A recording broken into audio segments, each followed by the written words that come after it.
discard the small, cheap, cheap ones. They all serve a purpose. They all, I don't know, just kind of random. I'll play the part of Ralph Duquette. Why would you ever risk your life on a cheap flashlight? Well, I mean, because shit, it only works for 3 years. It could go down that one time within that 3 years you need it. Well, I've picked up some of those. We're live, you know that, right? Yeah, I've picked up some of those keychains. Damn you, Tino! Crap. I didn't know we were live. Yeah, but no, he was giving me all types of hell because I had a Nebo. Okay, big deal. If you want to buy me a more expensive flashlight, I'll give you my address. I mean, I've got two and those Nebos work fantastic, man. Ralph was saying that they weren't any good, and I was like, well, we're on air, son of a bitch. Fuck that. You can put a good battery in them. He was saying that on air to us, so I'm just saying. Yeah, I mean, he's a good guy. I like him. Well, I mean, he has a high standard, and I get that. Well, I don't have $100 to go blow on a flashlight. You can do that, but I'll tell you the biggest thing, honestly, a lot of those less expensive flashlights come with the really cheap generic batteries. Look at this one. And that goes back to my other video I did, And this one's got the 3 functions. Change out the batteries with some good lithium expensive batteries, and they'll work a lot better. The actual bulb, the LED bulbs and shit, they're all pretty much on par with any high dollar, flashlight. It's the battery is the main component, and battery in the case. Yeah, even those little keychain flashlights, man. I've got a couple of those as gifts from like banks or swag. From like this light here, which is pretty bright if you ask me. I paid $20 at a flea market for. I mean, I'm gonna say it's like keychain lights. It depends on which ones you get, but well, yeah, exactly. I mean, some of them are real cheap, but some of the ones that you get from like banks or different reps that come trying to solicit your business, they're pretty decent. And use your. I mean, obviously you can use your common sense and discretion as to which ones you would keep, but some of them are very useful and functional. And the same with the little pen lights. There's the ink pens that have the little flashlights on the end of them. Some of those are fantastic little lights. And again, it's all due, I think, to the fact of the LED. The LED. The LED technology is taking it to the next level. Yeah, I think LED has much better than the old. I mean, the old standard was just the big mag lights, but now the LED lights are so much lighter, more compact, and so much more energy efficient. It's just the next level. Yeah, I've got 2 of those mag lights in my bag over there. I mean, they're good too. No, the mag lights are good for beating a suspect, right, Stone Guy? Exactly. Exactly. Yeah, they tried to do that too. Now, you're not supposed to do that. Although I don't know why a baton is better than a mag light, but mag lights cost more money than batons, and you can break a mag light. You can't break a baton generally.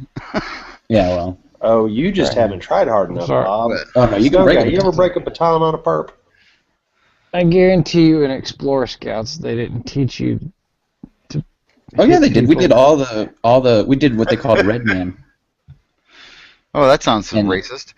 Well, no, it's a big red padded suit, and then all the other guys beat the hell out of you with whatever. Didn't have feathers and stuff, right? Though. Right? No. Well, just no. Red karate pads. Yeah. No offense, then Blue, but honestly, I mean, I appreciate your dedication, and I hope you do,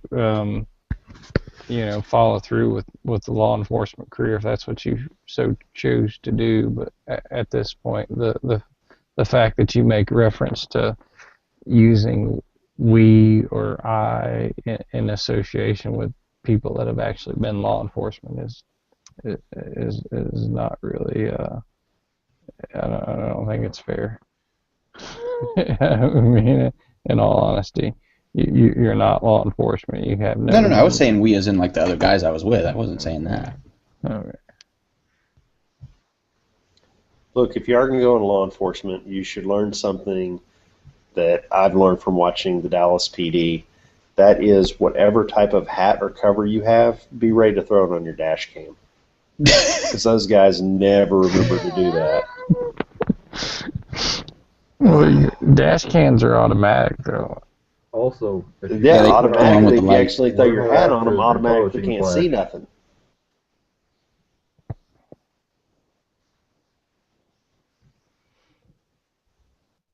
Shit just got real. Shit just got real. Just got real deep. I have a Glock stress ball for you fucking liberals. Nice. I bet you have to squeeze that because of the Canadian women's team just beating the American. When you tell me, like, where did you hear that? Fox News? I have to fucking squeeze my Glock stress ball. Oh, take that. Obviously, it's like anything else. There's Did they give that to you, or did you have to pay for it? Yeah, you take Fox News. What happened was, when they gave me that Glock 30 SF, that was a complete lemon. They gave me this. Oh, that's nice. Calm down. Dress. You bastards aren't perfect. You lied to me. Now, realistically, we all know that there's obviously different levels of material and quality material. Same with firearms and other objects. Same with flashlights. But realistically, I mean, I know of flashlights out there that are $400 and $500 flashlights, and yep. I mean, but I mean, can can they really be that much better than a $50? Yes. Can I ask you? Wait. Are we on air yet? Okay. Where did you ever? And then there's a raincoat that a firefighter is going to wear. Do you agree that there's a difference in quality? Yeah. There's those $1 raincoats you can buy at like the checkout when it's raining, that are like made out of garbage bag material, maybe a little bit thicker than garbage bag material, and they're like almost temporary, and they've got like snaps on them, or maybe not even a zipper is what I'm saying. They're very inexpensive. And then there's what a fireman wears into a fire. There's a difference there, right? Why wouldn't there be a difference on flashlights? When they're talking about if you've seen inside of a $1 flashlight, it's like a little piece of springy stuff, metal that's somehow cleverly molded into the plastic, that has like a little piece of brass or whatever that comes up and touches the battery, and yes, it all holds together so that it can complete that simple circuit. But again, there's got to be a difference between that and what goes into a fire, right? Surefire is made to go into fires. It's made to go into battle and come out. So you guys can continue to say that your $1 flashlights continue to work, because they definitely work. Everyone has them. We all know that Energizers are very high quality, little cheap China made flashlights, but the reason that they're able to make those little dollar ones is because they're massive, huge companies. Energizer's a pretty big company, and they're having them made in China. When you're paying people in the United States, with all the taxes involved in owning a business in California, in the United States, making stuff for the what is it called, so that it can be sold to the U.S. government, it has to be 100% made in the U.S.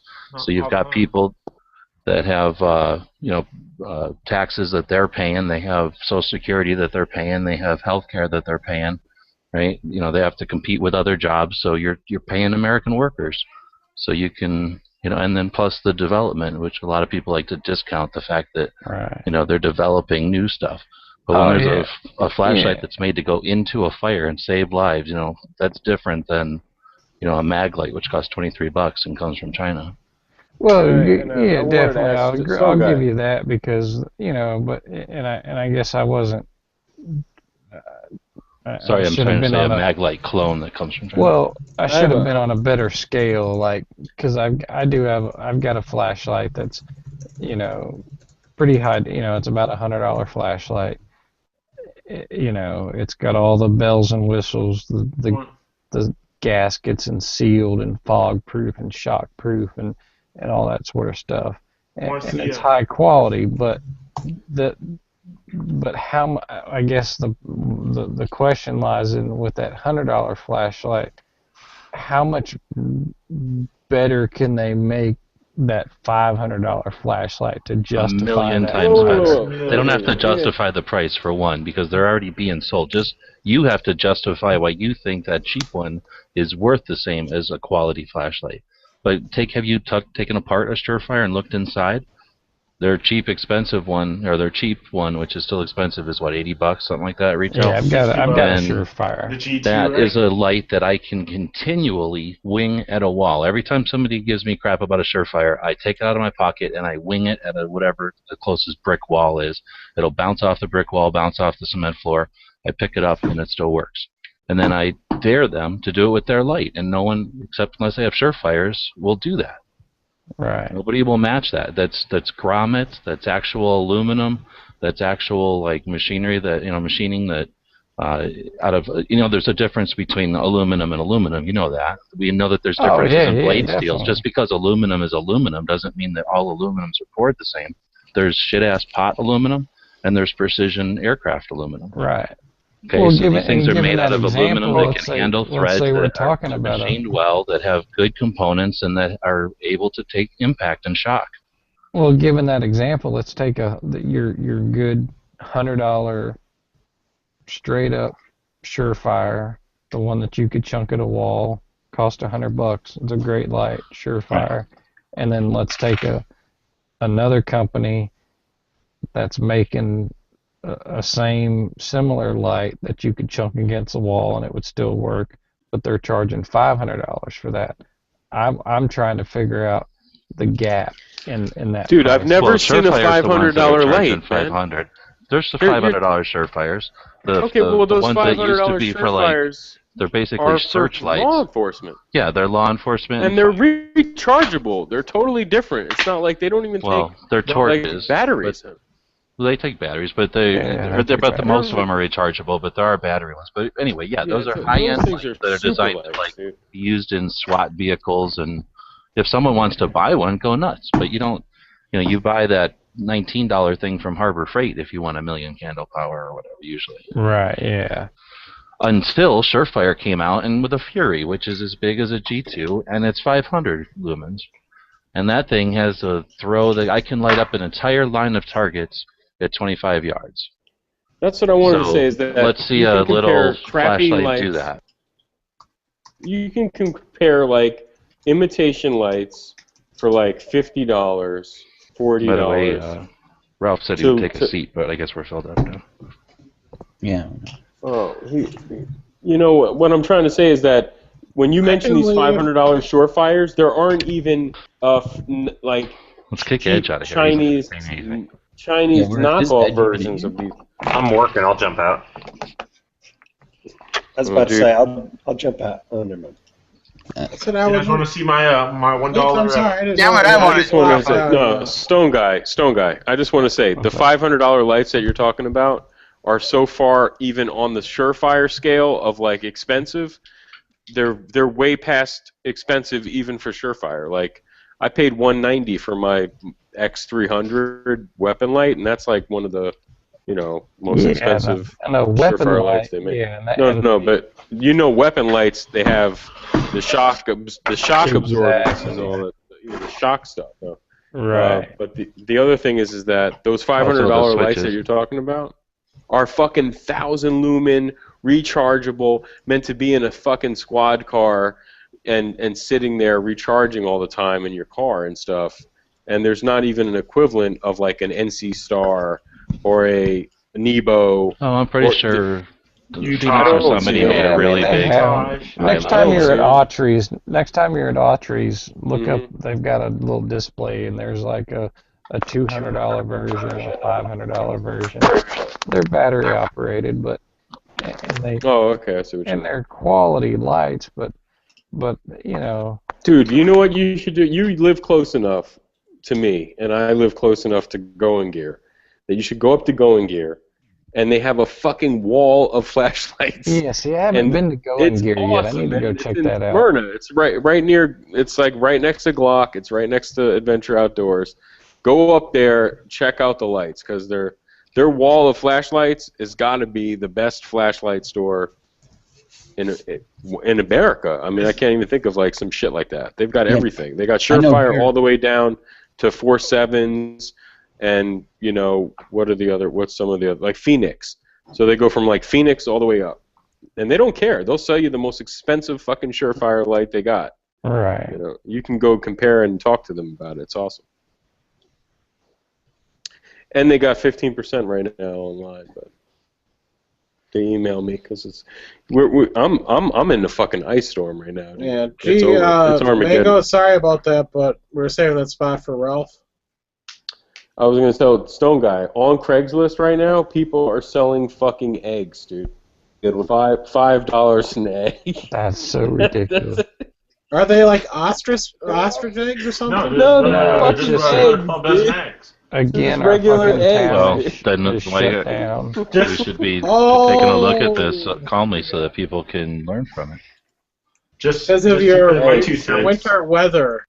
Well, exactly. If they're going to overreact to some weather, just cold weather, you know, people are seriously. You know, well, that's what I said last time when this shit hit the fan. We were actually prepared this time. You know, the governor brought ice and sand and gravel and you know, and the city's still in the fucking chaos. You know, it's still people are. How much are flashlights worth now that there's chaos? Nothing, because these people are morons. Yeah, they're into eggs, like on Craigslist. Like, I'll sell you eggs. I got like a whole shitload, 24 pack of Surefire CR123s. Yeah, that's worthless. I couldn't even trade that for some eggs right now. Yeah, well, that's the thing. I don't know. I guess. But how are you even going to get the eggs? Because you can't ship them. Well, you can use spec eggs to see if there's delivery in there. But you can't. But nobody can drive. Right? The people some people can drive. Yeah, some people can. You're an idiot to be driving. Just to show off my loot real quick, guys. I bought some Howard Light Impact Sports. Sweet. Do they have flashlights in them? They're flashlights? Because you don't count if there's not flashlights. And I got my Buck 119. Uh-oh. Oh, see, it's got a black handle. That should be outlawed. Tactical. Yeah, no, that's not a flashlight. Evil. Oh, yeah.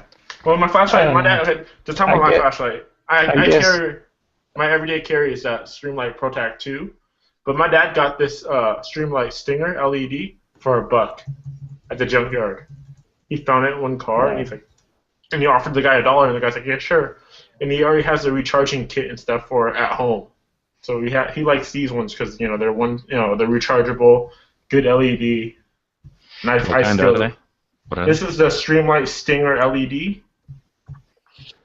So is it rechargeable from the car or from the house or both? From the house. There's also an adapter. There's like a cradle where you see right here. There's 2 nipples right here. So you put it in a cradle, and it has either. Yeah, I bet you that'll work on the car too, then. It has ashtray lighter, cigarette lighter adapter. So how many people have mounted a rechargeable light in their car, either permanently or the kind that go off the cigarette lighter? Oh yeah. I have one of those kind that's just the size of basically it's half the size of a cigarette lighter. It just goes in your cigarette lighter, but it's not even as big as a real cigarette lighter. Yeah. And then you can just let it live in there whenever you need it. You just kind of rotate the bezel, and it's a pretty decent, like 20 lumen light, something like that. Yeah, I got a handheld spotlight plugs in the cigarette lighter. That works real good. I got the spotlight. The little you guys have the hand crank lights that don't require batteries. Yeah, I always got those. Yeah, I got one that goes on a key. You have hand crank lights in the car? Oh yeah. Yeah, because they never go dead. I have one of those like all like 5-in-1 like jumper blocks. So it has a jumper cable, like a jump starter. It has LED light, air compressor, and like an actual like mini generator. Like, that's so that you have a task light when you're changing a tire. That's not designed to be like a flashlight. Well, that's what I have. But I've got crank flashlights that are old, that are probably from the late 80s, early 90s, that don't work at all anymore. Well, the reason, my logic behind the crank light in the car, and I do have a standard flashlight in the car also, but I was, with the difference in with the heat and the cold, I always thought that would screw up a battery, so that's why I kept the crank light in there, so you could crank it up and hopefully it would work, and you wouldn't have to worry about a battery having gotten too hot or too cold. Well, I guess what I'm saying is those little dynamos have to be monitored. So do you throw it in the trunk and forget about it, or do you? It's in the glove box. Yeah, glove box, but yeah. Yeah, I got one of those it's a flashlight, but it's also an AM/FM radio, and it'll also charge your cell phone. And it's basically a handheld flashlight with a crank on it. Those are handy. Yeah. Well, that's the same with like those Evo. I think they're called Evo. The emergency radio. Yeah. Yep. Deals. Yep. They have the crank light on them. Yeah, I have one of them. Yeah, too. But this is just a much handier version. It's actually the size of a flashlight, and you can plug your cell phone into it and charge your cell phone, and it's also got a radio built in. But I mean, shitty radio, but light works fine.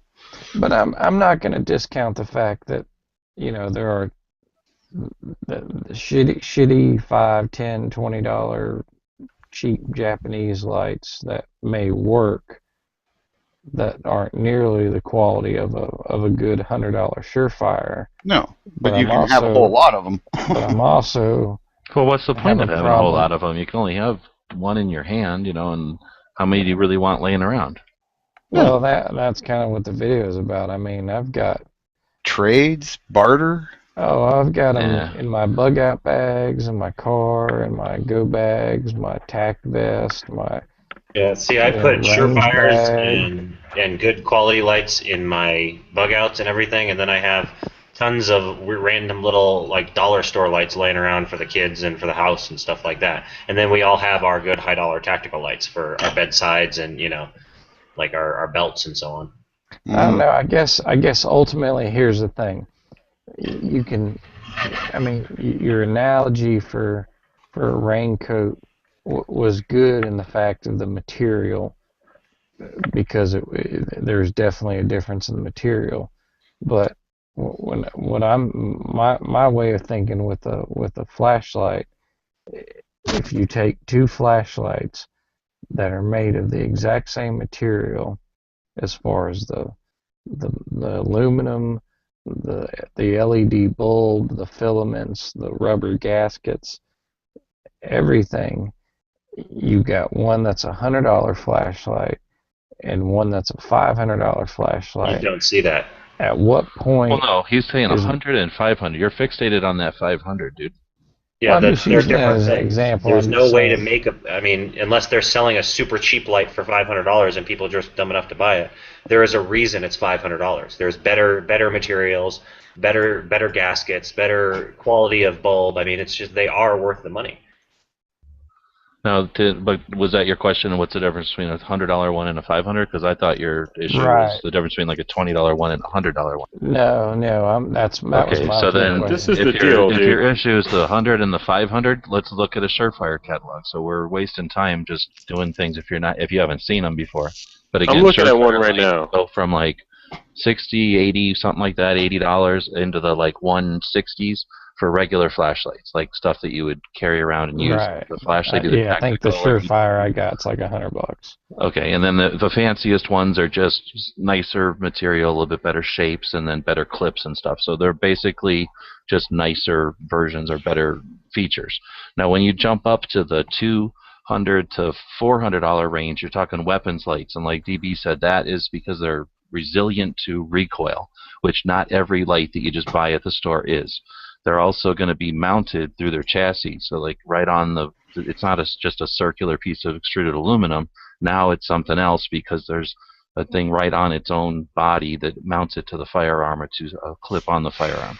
So that's a different type of thing, and those cost a bunch more. They also have different types of end caps that have remote switches and pressure pads and different types of on and off switches because they're mounted on a firearm.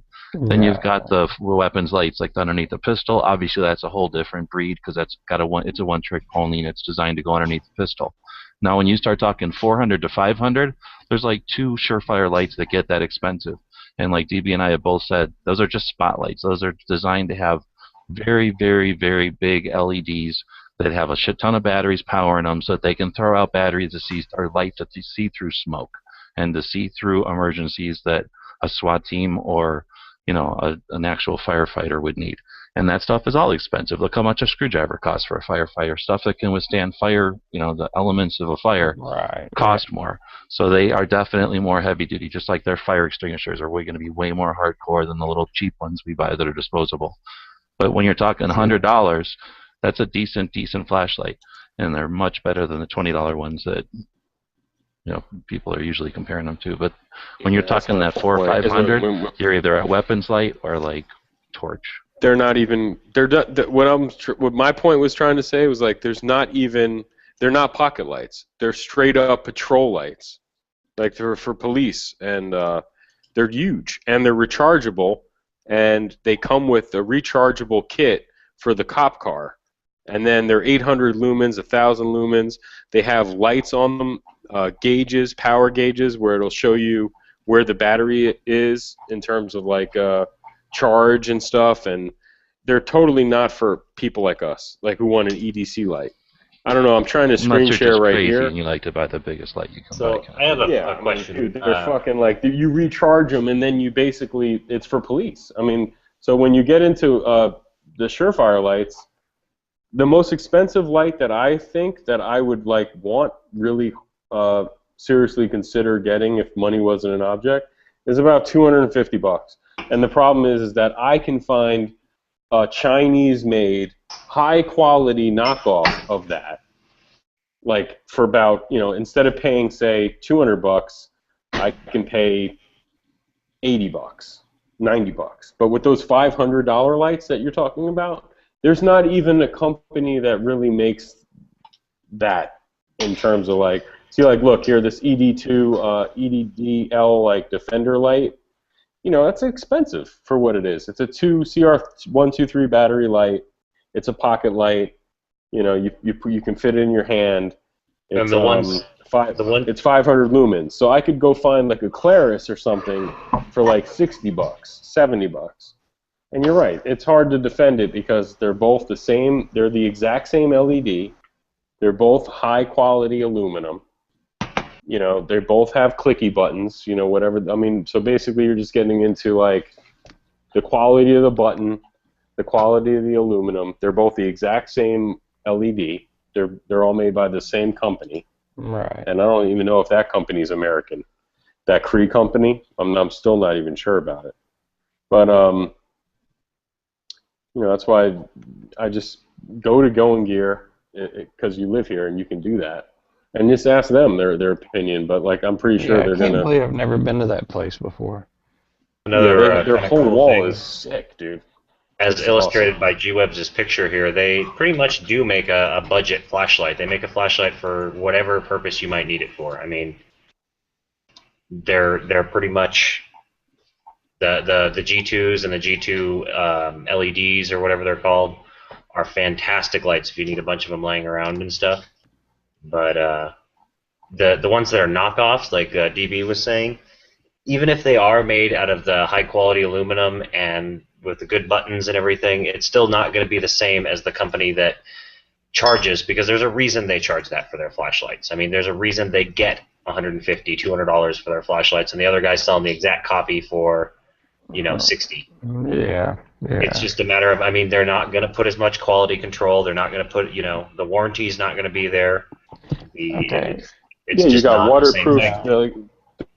One will be like waterproof, and one will be like, water resistant. Yeah. A good example is the Kershaw Zero Tolerance and the Kershaw Tension.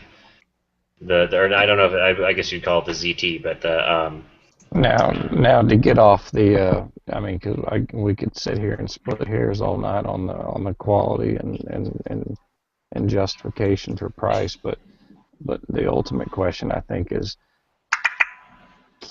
can how many is too many, and can you have too many flashlights? No, the answer is no. One for each car at least, maybe two for each car, like 3 or 4 for your fucking house, like one or two for yourself on your person. Right. Everyone in your fucking household should have one, right? Can you have too many lighters? Can you have too many ways to start a fire? Exactly. You have too many lighters, too many knives, magazines. That's the way I think it, because I did a. Too many. You can have too many cheap ass ones though. I'm not even kidding, because everyone I'm old enough that I lived back in the days of the where I think the battery companies just all made these like things that took 2D batteries. We all know them, and they had like they were the plastic cheap version of a Maglite. Oh yeah. In the 80s, we'd have been having the same discussion. Why should I buy a Maglite when I can go to Ace or True Value and buy a $1 Rayovac battery or whatever? And my grandpa passed, and I got all his flashlights, and I'm not going to throw them away. I mean, I'm not against owning things. Yep. So I kept all these old lights, and now I'm going around and I'm going through boxes, and I'll find one occasionally, and sure enough, it's a bunch of white crap everywhere where the batteries blew up in there, and it's just gross. So those things are great, and you put them in your bags, and then 5-10 years later, depending on what kind of weather you live through, they're just they're worse because you depended on them, and they're not there. They failed you before you even had a chance to use them. Yep, the cheapest lights I have are these little stick lights that you just kind of you push the bulb and it lights. They're like little round I use them for camping and stuff like that. And you have to store them apart or they blow up. I've had 2 sets of them completely destroyed in less than 2 or 3 years. And they're like $10 lights. Okay. Are you using lithium or alkaline light. batteries? It doesn't matter. Oh man, that's legit. Well, the ones he's talking about are usually the watch battery types, like a 357. They take 3 AAAs. Oh, okay. Yeah, because usually, from what I've seen and what I've read about it, the lithium ones don't corrode like that. Yeah. Where the alkaline, they will corrode. That's how you get your power out of it. Yeah. And I just did a couple videos on that if you guys want to go check those out. I just wanted to show this off because this is about as cheap as it gets. And for fucking shit hits the fan type of thing, you can go get these now. Remember these when we were kids? They were at the supermarket, you can get them. They come with the battery. But this thing is the new version of them is LED technology. 65 hours with this fucking light. Nice. So I mean I see value in these things. They're not much money. You know what I mean? So I would like to have. I got a Surefire. I'd like to have some more. I got a Claris. I got a 4.7s. I have some Sunway Mans. Some decent quality lights. But these things can't have enough of these. Throw this in the trash? Well, when the shit hits the fan, I'm gonna use it for a few hours. Then I'll throw it in the trash. Well, no, I'm just kidding. Actually, I think that Eveready and Rayovac, and I think it was Eveready, Energizer, actually had some really, really nice lights that are made in China garbage. It's just that they made them so strong and everything that they can take a lot of abuse, I think. But well, the cool thing I think about the Surefire, I've got 2 Surefire lights, is you can buy the separate little bulb replacements. It's a 1-piece unit that just you unscrew the top, and it's got the little, I don't know what they call it, the little reflector part with the bulb in it, and it's just a drop-in unit. So once you burned out the filament for that, it's a drop-in replacement piece. Because most lights, once you've used their filament life, you just pretty much have to throw them away. But with these Surefires, they make them to where you can replace components and keep on going. You guys remember these lights right here? The one I just posted in the internal chat? I remember seeing those everywhere, at school and on the bus and everything. That's what G-Webs was just talking about. They're I'm talking about the way cheaper version. No, the Halloween one. These are no more than $8 at the the farm at any store now. Yeah, I'm talking about a dollar version. The kind that just the bare minimum to hold the batteries together. Halloween lights. Oh yeah, I know. Oh, this one right here. I'll show you. Yeah, no, I mean, and there's nothing wrong with having a couple of these Rayovacs. Rayovacs are meant for like, disasters. $8. That's almost like a disposable shop light, is what I call it. That's designed to almost be at a work site. I mean, that's exactly. D-cell batteries. Come on, who wants to carry on giant D-cell battery light? Yeah. As anyone, one thing. I've experienced a few things in my life. The shit might have hit the fan, but we still got class. Yeah, one was 9/11. I experienced 9/11, right, and that was pretty fucked up. And then, like 2 years later, there was the fucking blackout, the East Coast blackout. I think it went from like Maine down to like Virginia, all the way to Chicago, and we were out of power for like 4 days.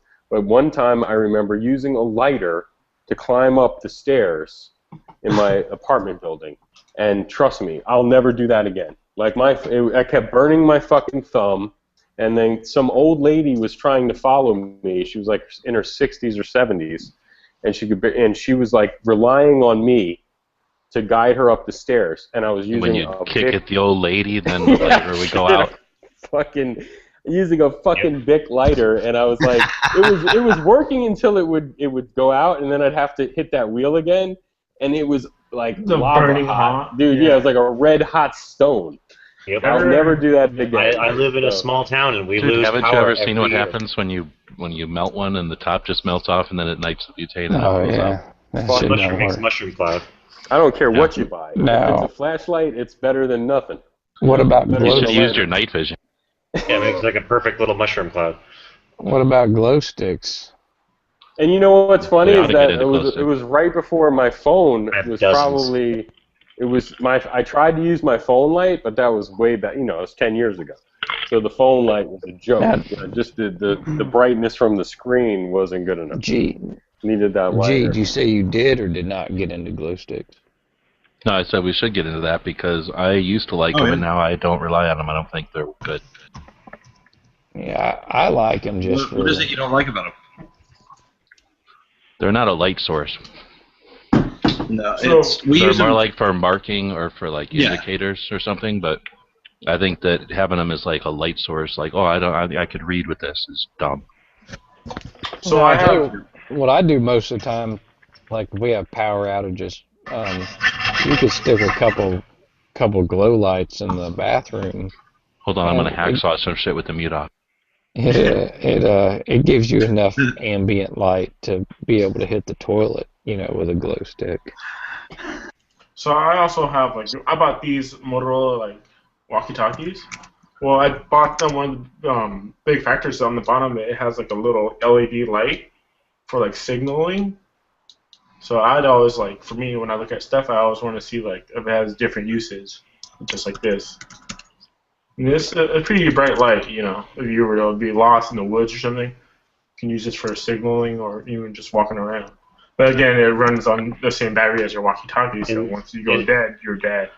And when you're lost in the woods, a Maglite Solitaire is a lot of light. Yep, true. I'll tell you, do you guys maintain blackout kits in your house?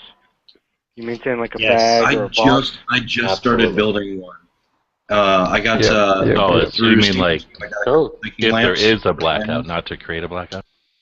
Yeah, right. Like blackout with alcohol, or? No, I'm working on that. Well, yeah. It's a knockout. The blackout.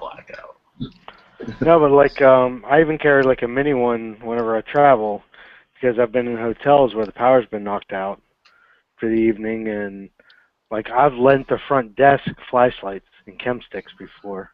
Have you ever been in even a Kmart or a Walmart when the lights go out?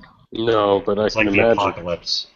Just everyday places. You don't think about it because everybody has the lights on all the time. But when these giant buildings, their lights go out, they only have a few windows by the door. It's dark. Yeah. Yeah. When I used to work at a grocery store in high school, and our power went out, and my manager went outside to go kickstart the generator. It was eerily quiet. You don't realize how much machinery is going on. The coolers and the air conditioner and everything like that. And then once it's dead, it's straight up. And it's a fact that most rapings happen in the dark. So. and then you hear the zombies start breathing. Well, the only thing you got to worry about is people. Or I guess moving. Zombies are fake. Rapings happen. For us, it's having all our food, all our meats and stuff, get warm and going bad. So we had to always move it out to the back of the freaking like coolers, they have to move it back. So Ralph is saying that in his Blackout kit he has a bunch of flashlights and a bunch of chem lights. So that's the one you travel with or whatever. I guess I like the idea of having chem lights if you have multiple people in your party so that you can put them on the same way. We'll use chem lights when we're out at the range at a night shoot. Sometimes to like put them on, on our backs like a reverse, necklace or something. So they're hanging off our backs so we can see, where each other are. So we know somebody's not downrange. You can paint each other's faces with it and look really cool too. Yeah, we don't do that. But I'm thinking in a hotel that might be handy if you're going to have potential, chaos going on to be able to know who your people are. Because you got the forethought to have marked yourselves or whatever. Yeah. But I'm going to go back to chem sticks for a second, just because I used to like them until I read something in an outdoor magazine back before the internet days where, and maybe this isn't as relevant because it was a while ago, but it was from cavers, guys that would go down into caves, and how they were saying they don't use them because they don't work half the time, and they're not reliable enough, I guess. Splunkers. That's what I read that. I read that same thing too, but I have not had one since it's failed me. Not even that or whatever. But how often do you have a pack of them? You buy them 12 at a time, unless you're a sucker, and then you don't realize when you get a dud, and you crack another one, and you keep going. No, we buy these half. We buy these like the half-length ones that are meant for kids. Yep. And I give them to my daughter to play with, like a lot, because she loves playing with them. So you can get them at the dollar store. The same way. And I've never had one of those. Because they both went to raves. Yeah, right. I swing them on sticks and put Vaseline under my nose. But no, I've never. And granted, they were quote unquote fresh, right? They weren't kept forever in open environments. But I haven't had one that went bad. And I think I probably read the same article or got the same advice that you did back in the day about, being stuck in a cave and cracking one and it didn't work. Well, some of the times they crack in the package, I guess, and that's probably part of the thing. Again, if you just buy them, have them sitting on the kitchen table, and then give them to your kid, of course they're going to work.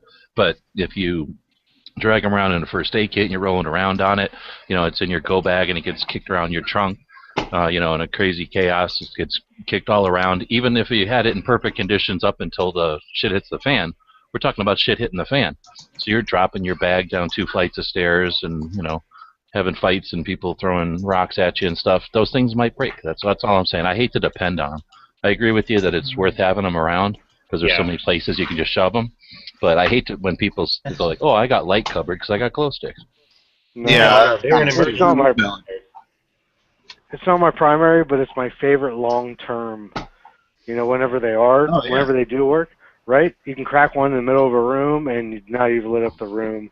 I like how they're a candle. I mean, like you can just have one hanging off a string, and it can be, like you guys are saying, kind of quiet at night and scary. So you have one going, and it just lets everybody kind of fixate on something. Well, and I have to say, I do the same thing as Ralph. I was married for a year, and my wife was obsessed with them. She loved them, and we were always playing with them in the woods and camping and stuff.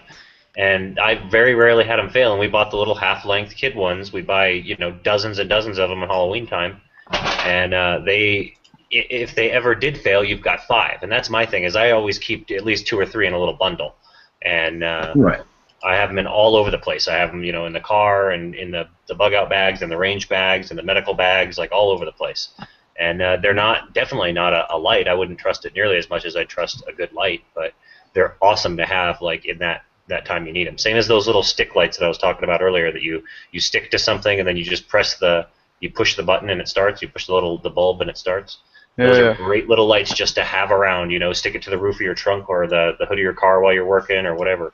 Yep. They're great as an emergency thing. Yep. Or candles. I mean, the same thing is, like, you look at them, they're the same as a candle, right? Candles are uber reliable as long as you can light them. And there's no wind. As long as you can keep them dry. Yeah.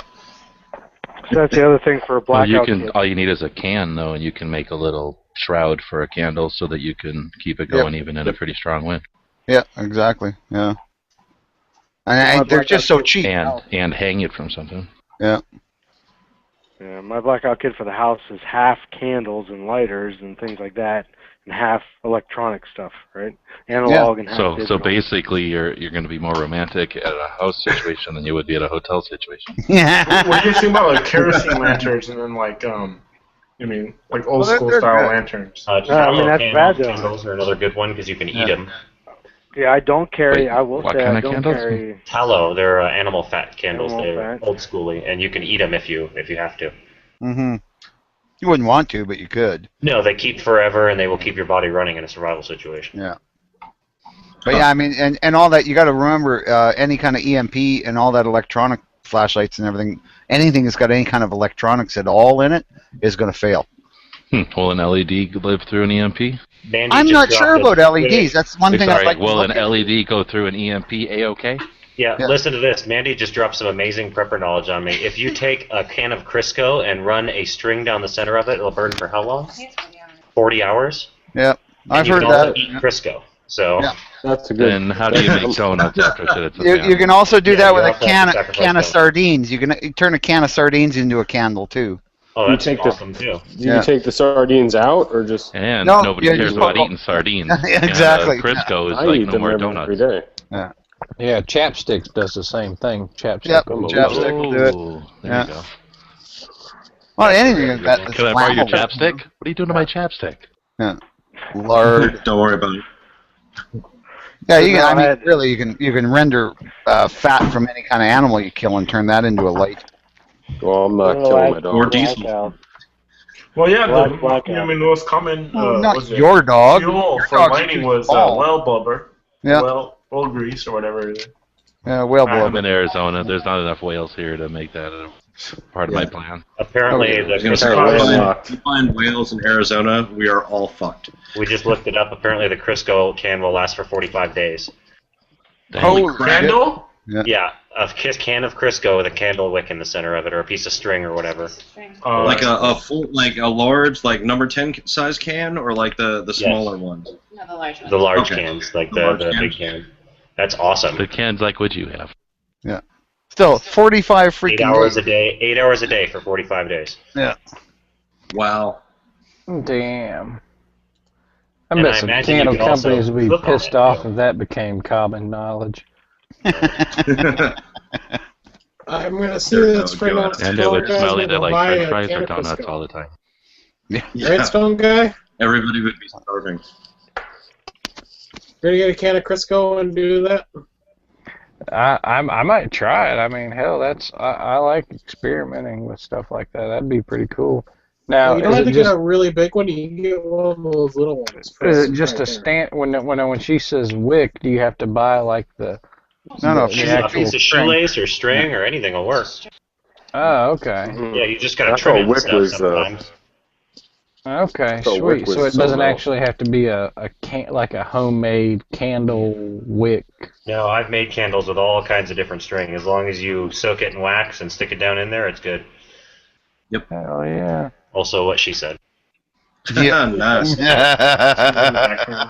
Just Google. I see what you did there. I approve. No. Don't tell me what to buy, dude. You know, that's basically what it boils down to. What? I was about to tell you guys what to buy. Buy a I Glock. was about to tell Stone Guy what to buy. Right. Where's Stone Guy at? Did you leave it? No, I go. I mean, if you really want one high-end Surefire, right? Like, that you can bet your fucking life on, 500 lumens, bright as fuck, and it's dual output, you can go to 15 lumens and run it for 40-something hours in a blackout situation or something. That Fury, it's the Surefire Fury. And, 150 bucks, 140 bucks. No. Too late. This Yeah, thing- but I got it. That's what I'm saying. That's yeah. I was just about to say. I can get them all day for like $100.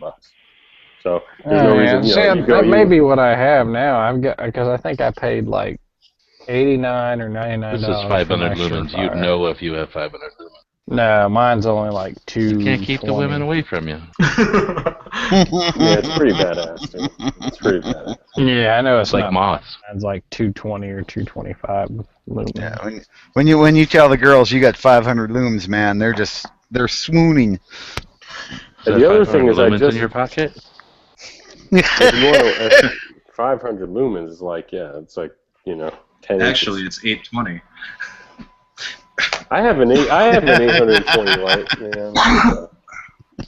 I have a Claris XT11, I think it is. It's pretty much the same size, but mine's 820 lumens. But then again, mine is made in China. Who knows? I wouldn't use it. Those are metric lumens. I wouldn't use it for weapons light. Take it easy. Oh, he left? All right, fine. I'll tell him That what would to be buy. that would be my question about those Clarises. He was the pro cheap gun guy. I got Well, I'm gonna tell Stone Guy what to buy now, dude. I got the I got the Jet Beam, the 3 XML, like the Cree LED, the 450 lumens. I got that because Such. That's the thing, man. I mean, it just makes me that's wonder. why Like, whatever Such tells you to do. I do. Such and non-fancies are really bad. I do everything Such says for me to do, except for like shoot my desk and then have my house broken into. Yet I'm waiting for that. That's a special occasion. I don't want my house broken into. Knock on wood. But it'll happen. It'll happen eventually, I'm sure. But I bought my my LED, the 450 Jet Beam, for like, I think it was like $70.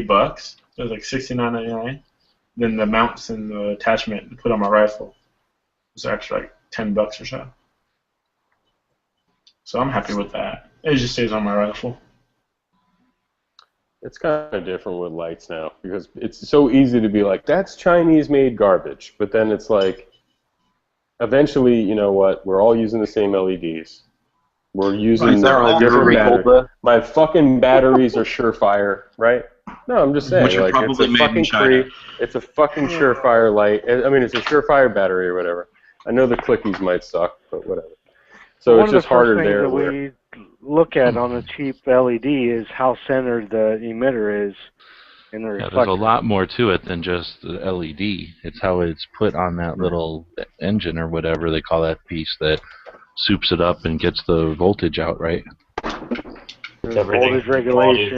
The regulator board or whatever, yeah. The soldering, everything.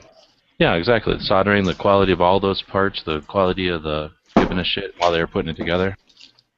So what for you guys, like what kind of batteries do you guys like to use? Surefire, period. Right. Oddly enough, or energizers. So like, do you guys like using like? So like for me, I like using like double A's, triple A's, rechargeable batteries. No. Compared to like what type of battery? I bought triple A's or double A's or 1, 2, 3s usually. I bought some $high rechargeable batteries and put them in my all about the Surefire, D's, and they then burned like it out. C. All about them D's. Surefire, man. Think of it like a car. Like the emitter is normally like the engine, the battery is like the gas, but you still have the car.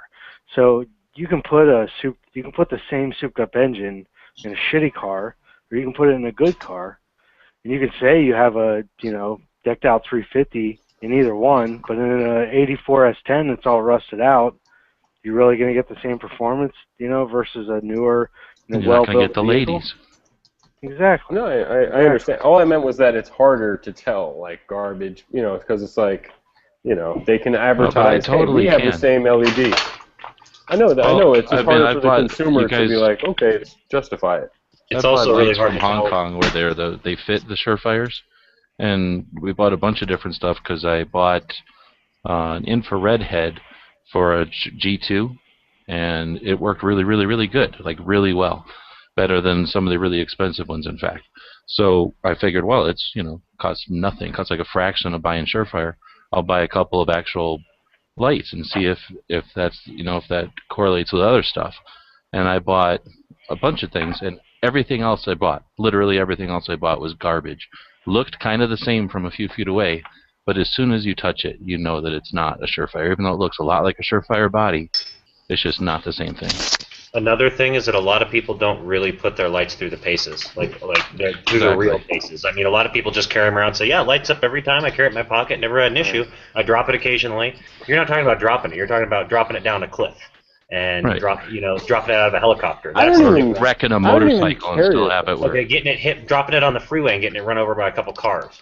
You guys are living in like this reality that I don't live in. The lights never go out where I'm at. Never drop your flashlight. So I don't even fucking know what you're talking about. No, but I'm saying, okay, you're driving down the road, just mind your business, and you get in a car wreck. That's when you want your light to work. And if it, like Huck said, if something happened, your light got out of your pocket or out of your bag, and it skidded down the road, is it going to still work?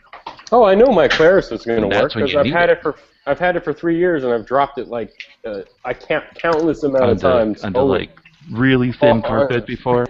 No. Every single time's been concrete on the or couch. The street pavement. No, it's banged up. I wish I had it. I keep it in my car. You ever shot it? But the thing, no. So here's the point. I've never shot it. Attacked by his dogs.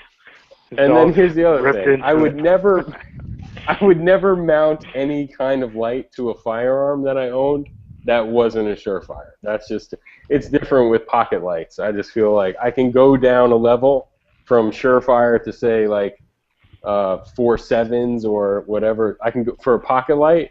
For an EDC light, just like a task light? Yeah. Well, of course. Yeah. Who cares about that? But when I actually put it on a weapon, then I know that there's other things that are in play there that these other companies don't really give a shit about, and who knows if the country they're in even lets them like have weapons to even do research and development on. I don't disagree with you there, but I suggest even in your first aid kit and in your car emergency kit, you want it to be as hardcore light as you can afford, because again, you're going to get in a car wreck, where you're going to have serious trauma to the car potentially. You might roll it, and just because it works in your house, because it never falls out of the drawer. Again, I'd encourage your first aid and your emergency one to be as hardcore as possible, because that one you're going to probably need more than a weapon or firearms light, tactical light. I daily carry a 4.7s, and it's usually on the outside of my bag, like strapped on, and I've dropped it. My bag full of crap, and I'll just like toss it down, and it lands on that flashlight. Just right out there so everybody can see it, even the ladies. Has a lady ever come up and been like, "Dang, 4.7s"? No, but I beat the shit out is what I'm trying to say. And I've even weapon mounted one, and it still works. Well, I suggest go buy a Surefire Fury, do the same thing, and see how many ladies come up once they see that 500 lumens on it. I don't need a flashlight. Have you ever been in a truck stop with a bunch of prostitutes and the lights go out and like it's a blackout and you pull out that 4.7s, man? It's incredible. Think about it this way, DB. If you were in a fight and then Bob kicked you in the knee and actually hit you in the flashlight, if he hit you in the flashlight, that would break your flashlight easier than the knee. You fucking Canadian! You just kicked me in the knee. And it didn't break, you bastard! I'm gonna kill you now. You better. That's like some magic shit. Like I'm gonna kick every time. Hard. What kind of boots do you need to wear to break a knee every time you kick it? You got to kick it the right time. And the right angle. Just before the fight starts. As they're stepping towards you, as their heel hits the ground, that's when you kick it. That's why I'm such a 1%er. I had my knees surgically replaced with stainless steel. So with feet. You just have really short legs. Yeah, I just have like ball bearing joints. Like Hank Hill's daddy. I kill 50 me in my ball bearing, you bitch. I'm gonna kill you. He's not bullshitting. He knows how to break the leg, and he's definitely willing to do it. I got you. Like, y'all keep talking shit. Like, I guarantee you, like, Bob's gonna like surprise everybody and be like Groundskeeper Willie. He tears his shirt off and he's like ripped. Like, Jesus. That ain't gonna happen. This is pinky toe, dude. Imagine if you kick someone in their knee and you fucking break your foot doing that shit is on, man. I wouldn't want to do it. I broke my hand once. Playing Rochambeau with a Canadian. Yeah. Okay. I remember we were steel-toe boots all the time. What does that have to do with Rochambeau? I'm not doing that. So I got some AKP mags today. No, you didn't. Yep, I got two of the non-steel reinforced ones. I just got the full plastic ones.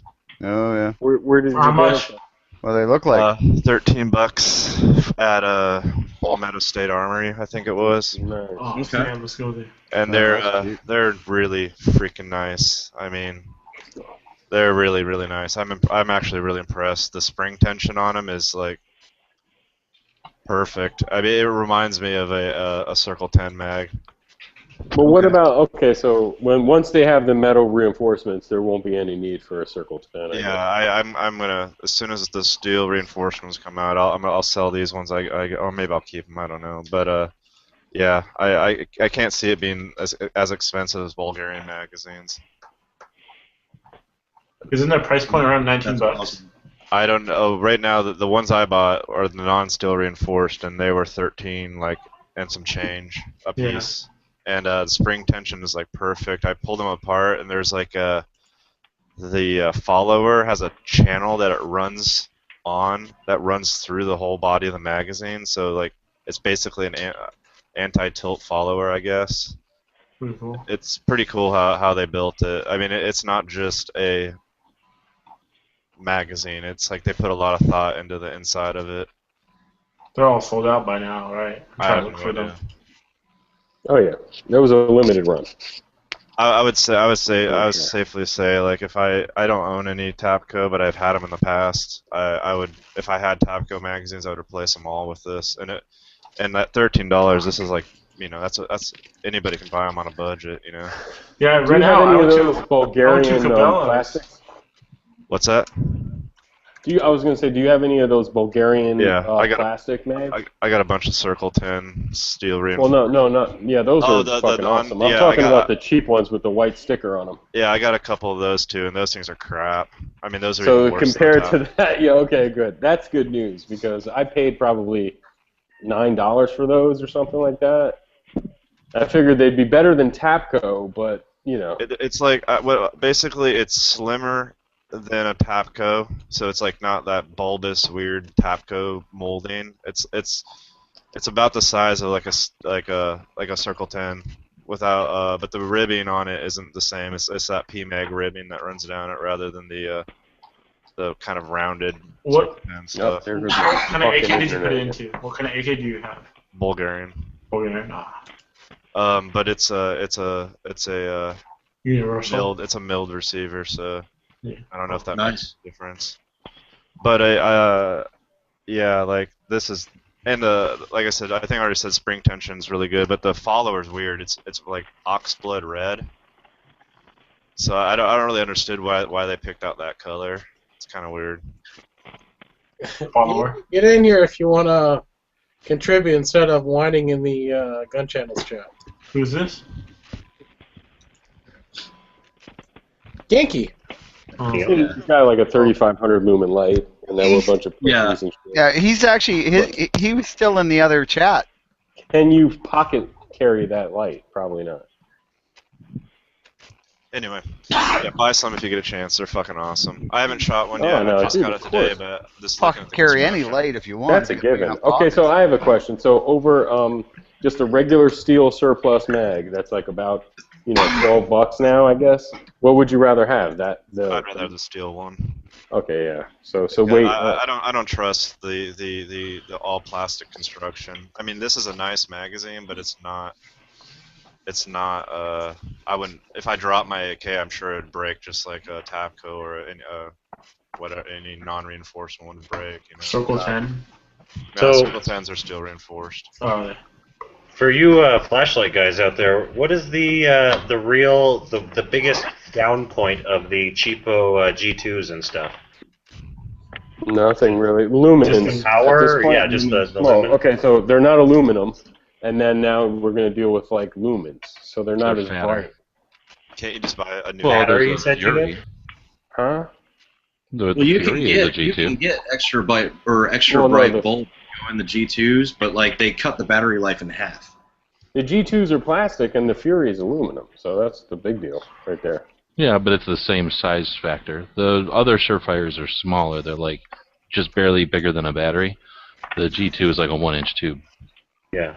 And then really the new ones. Or is there anybody else that's like solid competition? How do you feel about weight? Are they that much heavier or lighter? Or? They're probably a little heavier. They're more when you hold on to them for sure. Yeah, I know that. They're more substantial. I've never owned one, but I've played plenty of the nice ones. I never liked the little ones. Streamlight's close, but they're not. They're like the EOTech, and Streamlight's like Aimpoint. Yeah.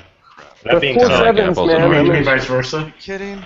Like what he's saying is that, like what I want to agree with you that I have a 4.7s. I've dropped it, kicked it, all that shit. I mean it works, But I wouldn't really want to just buy a 4.7 for my shotgun or something like that. For my AR or something.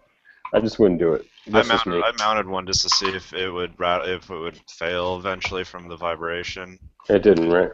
No, it still runs pretty good.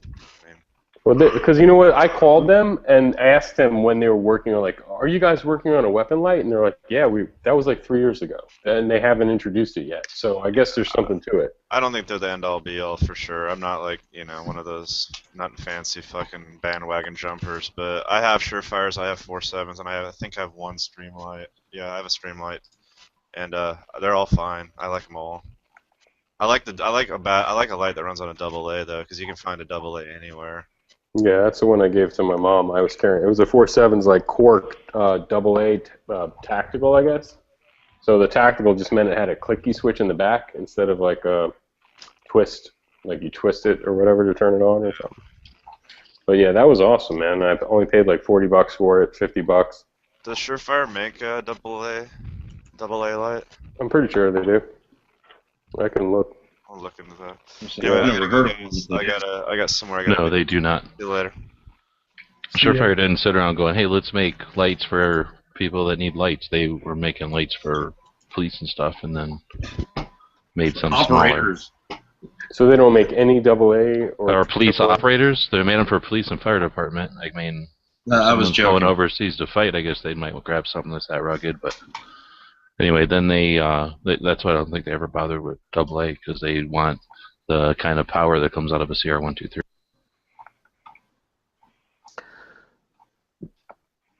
That's interesting. I didn't know that. I thought I would have been sure they made a AA battery light. I guess Streamlight definitely took that market. Well, Streamlight's a flashlight company, yeah. And it was like, let's make lights for any market that they need flashlights for.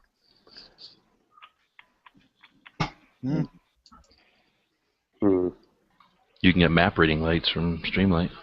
Yeah. Well, it makes me wonder too. Like, at what point? Because I mean, I know we were getting into the lumens conversation earlier, but like, at what point is there really no practical difference? What does that mean? No, I'm saying like, okay, the difference between, for example, a 500 lumen light and an 810 or an 820 lumen light. Yes, it sounds significantly brighter, but I mean, for practical purposes, are you going to get any advantage out of an 820 lumen light versus a 500? Assuming they actually provide that much light that they advertise. That's what's awesome about the lumen measurement is it's a measurement of performance more than a measurement of brightness. Right. It's what candle power that's supposed to be the. Candle power is I think the measurement is like 1 foot away from one candle or something like that. There's some weird measurement. Something like that. Yeah. There's with lumens you're actually getting performance on target. So. Right. Yeah, but there's a thing that they do that cheat is like certain companies will rate the lumens out the front, and then some will rate it at a certain distance or at the LED. So like they're cheating. So some companies will say we have 800 lumens out the front or whatever whatever it is, and then other companies will be like 500 lumens, and you'll notice, damn, this 500 lumen one's way brighter than this fucking 800 lumen one. So you never can And then another thing has to do with the peel, the reflector inside the unit. And that has to do more with spill and artifact and stuff like that. Surefire's that way. They measure so many feet off the reflector, if I remember correctly.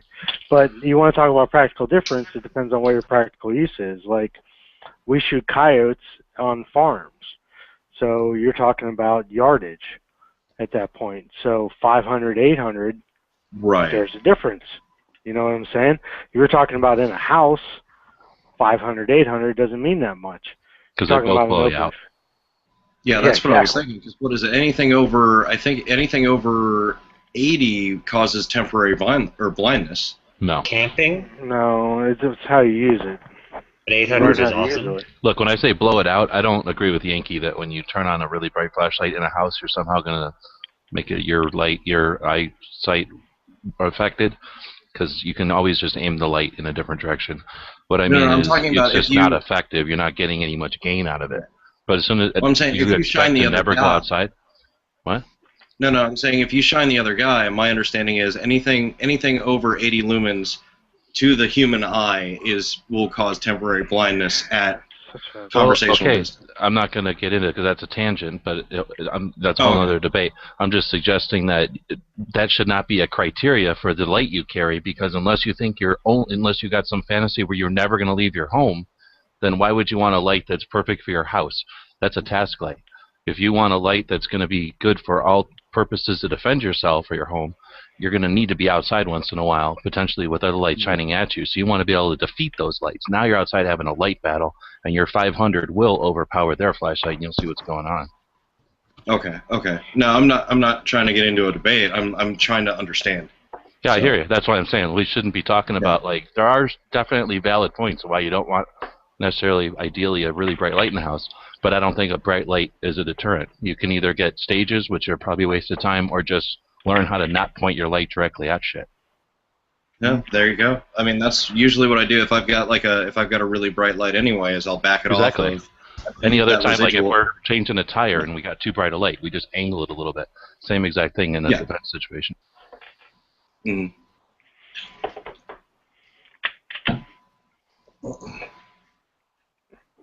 I think it's a pretty rare occasion that you're going to flash someone with a light and it's going to incapacitate them.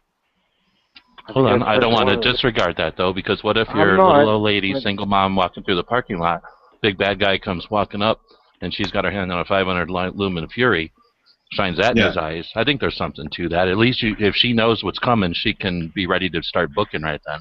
Yeah, give her a head start. Give her a head start. I think there's too much that's put into it, though, because it's in such a scenario. I think too many, like the strobe. Like, I can't tell you how many times. I got to have a light with a strobe because, okay. Have you ever shined your light at your dog? Is your dog incapacitated whenever that happens? No. And does it blind his trigger finger for the attacker? No, it doesn't. So they've got a gun in their hand. It's not going to stop that. No, I think strobes are detrimental. Who can't close their eyes? You know what I mean? To get through. It's just, that bothers me. And even if there is a potential place where a strobe is effective, I think it's a bad idea to have a stage on your flashlight. It should be on or off, not, do I click it 4 times for this to happen or 6 times to activate it? Because that means you can be in a stressful situation and not realize that you're clicking it. And instead of clicking it on, off, you're now taking it through its cycles of SOS and shit.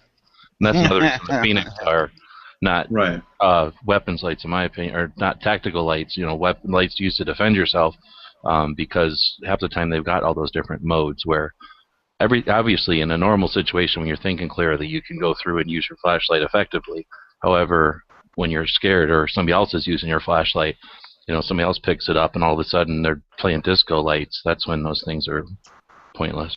Right. Well, that's one of the reasons why I kind of steered away from Streamlight after, they're lower end lights I like, but anything quote unquote high end, they've got that 10 touch programmable crap, and I'm just, I don't know, it just seems like too much junk to put into a tack light.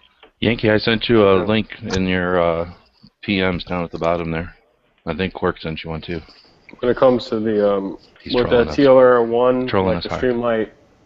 With that Streamlight TLR1S or whatever it is, the Streamlight weapon-mounted pistol rifle, you can put it on whatever. Right. Yeah. I mean, they're like $115, $120, and if you search hard enough, you can get a Surefire X300 for like $180. So to me, I'd rather just spend the extra money because if you ever have an X300, it has this touch-sensitive light button. You can turn it on with just touching it. Where the other ones have to be flicked, up or down. That's the way I was. And until they make a DG switch, they're not even in the running for me. Well, no, I think they do make a DG switch. No, I could have swore they did, but I mean, I bought the 300. Okay, well, that's the one to get forget about the switch, right? Just forget about it. Just like if you're going to buy one or the other, the Surefire is better because it's a momentary on that's like pressure sensitive. You can touch it, it'll turn on. The other one has to be turned up or down, like a switch, like a light switch. And then when you get into the DG switch, yeah, the fucking Surefire is the best. You know what I mean? Like it's not much more money. It's not double the price. It's maybe, what is that, 30% more, 20%, or whatever it is. So it's worth it to me anyway. And then with the Surefire, it can be rifle or pistol, and you're straight. I don't know I'm sure it's the same with the Streamlight. You can mount it to a rifle too, but that pressure sensitive button is what sold the Surefire for me anyway.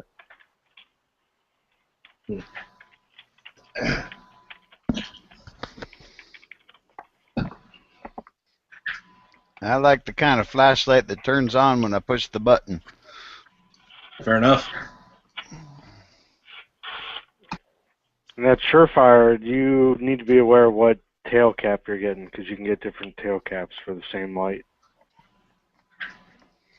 Like I have two G2X's here that have different tail caps on them. Oh, really? Ones that lock and ones that don't, ones that are momentary only. Yeah. Okay. So, and you can buy different ones too. So if you don't like the one you have, or you want to mount it to your weapon and you only want a momentary only, then you can just buy the tail cap and replace the tail cap. Is this the flashlight chat? I think Apparently. It is. That was on the calendar? All right. Yeah. Well, we didn't have it yesterday, and people had been asking when we were going to do chats with themes. So Quark's a flashlight connoisseur sometimes. So he was willing to theme his after chat this evening. No, I'm just theming because you asked me to. I'm not really a connoisseur of flashlights.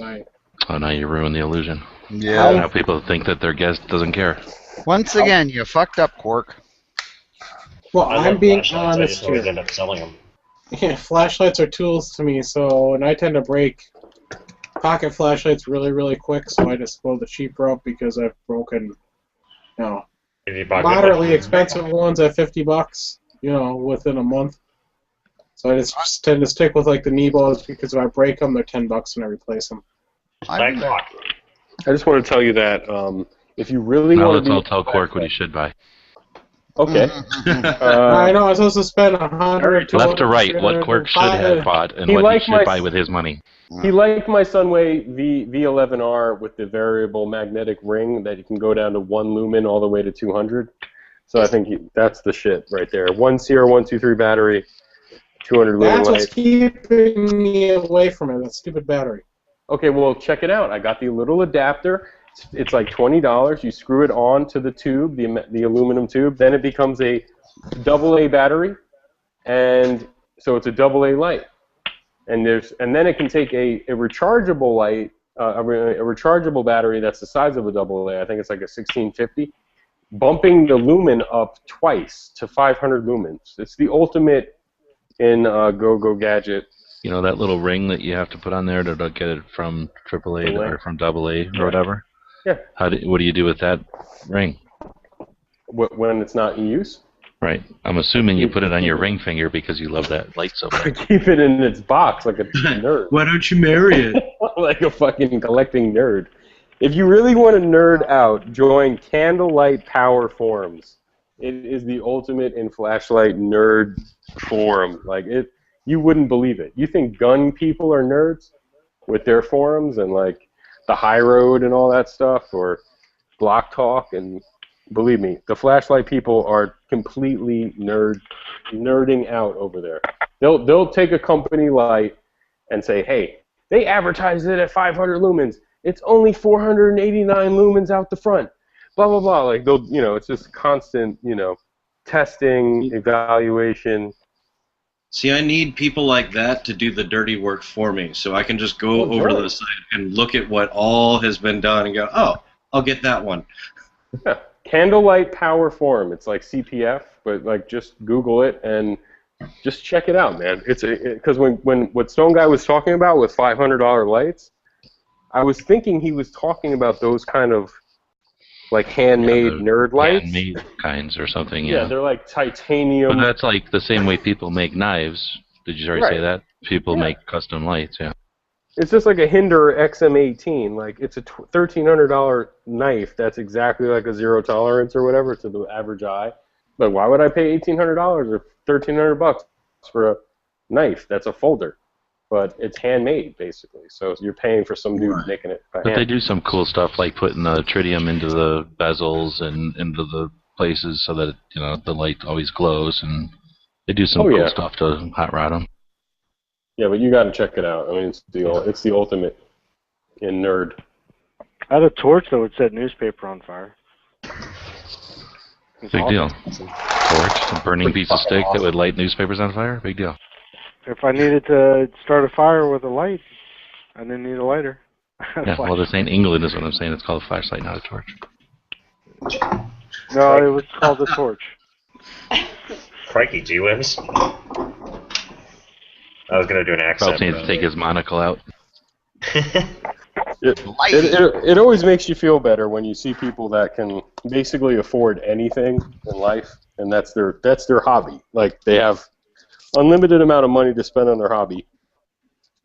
And that's what they do, yeah. That's all they do, right. It's like us with guns or something. Like, I don't have unlimited money, but I know about guns, and these people know about lights. And you'll see them recommend like they'll never recommend like a Phoenix. Some of them do. They'll have like a list of lights that they own, and it'll be like a Surefire, a $400 Surefire or something, and then a Phoenix or whatever. So I mean, they know lights, and they're not.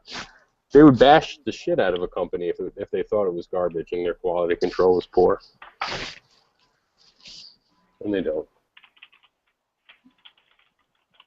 But I'm just happy that Snowmageddon is happening again.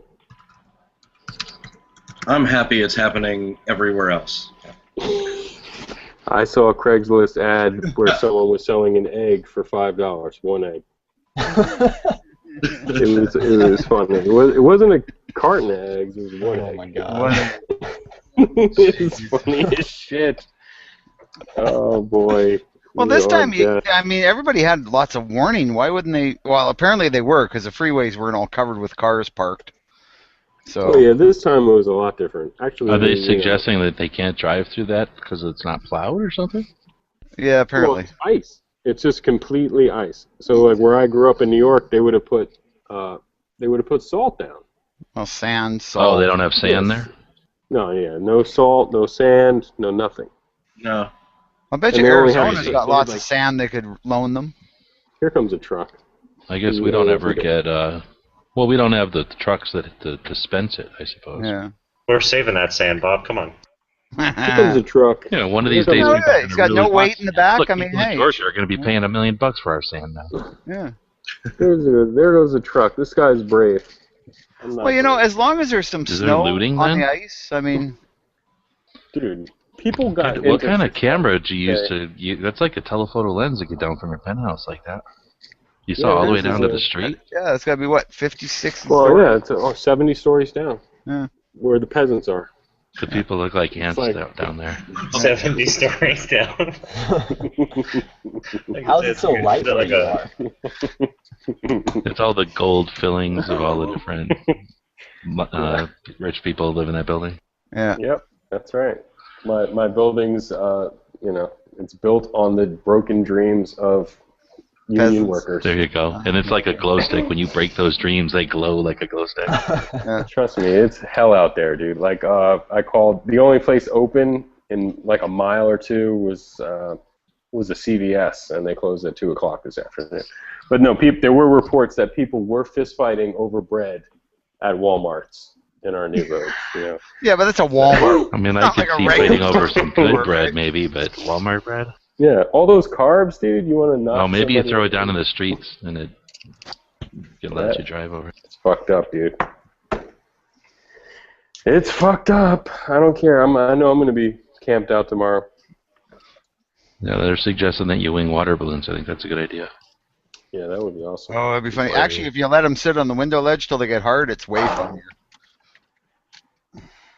Yeah, it's fucked up. I have my go bag ready. in case you have to evacuate. If you fill up a water balloon with tannerite and drop it off from the penthouse like that, would it go off and hit the ground? I wonder. No, probably not. Wouldn't get enough velocity, right? It's got to be 1,700 feet per second or something.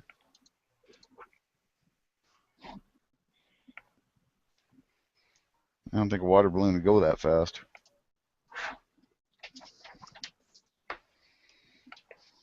You guys are lucky, man. No snowstorms.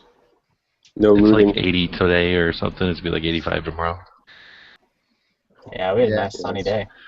Yeah, we were only minus 20 today. I had to decide whether to turn on the cooler or not. Yeah. I turned off my heaters and opened my doors this afternoon. It was nice. Huh? I put my Spec Ops bag to use like last time we had this fucking blizzard here. That's when people got stuck. Hey, I went to the supermarket. Have you used that bag a lot? That bag is the shit. And the messenger You ever watch bag, these chats? He's always talking about using that bag. I have that bag, I'm sponsored but by like, them. I mean, I've did, it's not the most comfortable thing. I did, 14 miles into that thing, and it just started digging in. I only had to load it down with like 25 or so. No, we do some rucks, and I've done a ruck with it, but like, man. Well, that's just the style of putting 25 pounds over one of your shoulders. I'm not that hardcore, dude. No bag is going to make that pleasant. You got to put it on both shoulders. It was good enough to like. It was better than say like a JanSport. And Yeah, I definitely. paid probably less money. But the thing is that I paid less for that than a JanSport. Well, the thing is that with those type of bags, like the 3-day assault type of bags, the military ones, the hip belt on those is designed to kind of just stabilize and keep it from flying around versus like the hiking bags that have the big old waist belts. They just transfer the weight down onto your hips, so it's a little bit different. But I'm trying to modify it. I just took a single sling tactical bag. I think it's a Fieldline Tactical. Something that I think Big 5 and Walmart sell them. Anyway, it's like a single, like a backpack, but it's only got the one sling on it. And it replaced the sling, kind of ran the sling through a battle belt, one of the wide set Molly battle belts. So it's like the biggest, widest, most comfortable strap I've ever used on a backpack. That's awesome. It's all Molly adaptable and stuff, and it's thin enough that I put the ridge on it, like the spine ridge, backwards, so it kind of covers the shoulder. Did you sew it on there, or how'd you attach it? It basically, I took a rifle cleaning rod and fed the backpack strap through the battle belt thing, and I took out the actual belt part of the battle belt and just took the Molly platform and used that, like fed the strap through that and attached them all together and ran it through the little loops and everything. And, I'll show it off one of these days. That's in the house locked up right now, but came out really awesome. Like it's if you're planning on running a single point bag, it's a good way to get a comfortable one.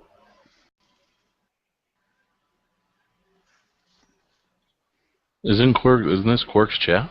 And we're still live, but I don't know if we're live anymore. Oh, Quark, yeah. Yeah, I'm here. Why? Quark was gone and he was back. Yeah, I'm back. Oh, you're getting kicked out or something to us. Oh, well, yeah, once. There was 2 of me in here. Oh, okay.